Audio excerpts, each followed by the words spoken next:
Kanina po di akong lutuan karon ginisang munggos para sa among paniudto. Subakan aning bukog sa oink, lamia lagi maskin dili Biyernes. Bitaw no, nganong munggo day man kung Friday, pasabta daw ko. Pero ako maskin dili Friday, basta kakaunon ko magluto jud ko. Dili uso sa ako ang musunod sa uso, labi nagkakaunon ako. Aw ako nakakaunag munggos, kamo sa Biyernes pa.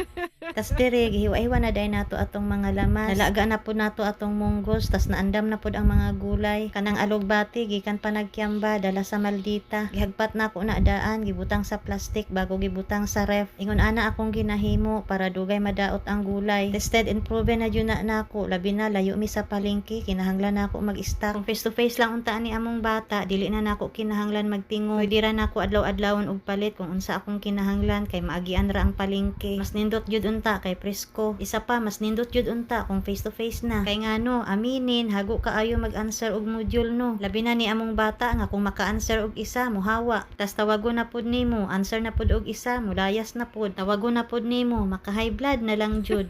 Balik dayta sa atong ginaluto. Gipanggisa lang nako tong karni og mga lamas, tas gitimplahan, gipabukalan hantod sa mahumok ang subak. Tas dire gilunod na nato atong mga gulay. Takloban lang mga pila ka minutes hantod sa maluto. Tas pagkahuman ilunod na nato atong dahon ang alugbati. Mas ganahan kog alugbati ang isagol sa munggos kaysa kamunggay. Kay naa siya'y lasa nga lahi, mas malinamnam. Lami pud tong dahon sa ampalaya. After mga pila ka minutes, mauna ni siya, luto na. Dali lang, kay dali raman maluto ang dahon. Syempre, kay luto naman siya, maghukad na ta. Kung unsa na ko kalamian aning alugbati nga isagol sa munggos, maupod ang pagkadili mo kaon ani ako mga sakop. Kay ngano, danlog daw. Aw, sabaw lang jud og subak ilaha. Labi na nga naapoy okra, samot. Unsa na lang kung maglawoy ko, kay butangan baya jud na kog saluyot. Pasensyahanay na lang jud, ilang sudan nahulog sa itlog samantalang ako nag-enjoy sa gulay.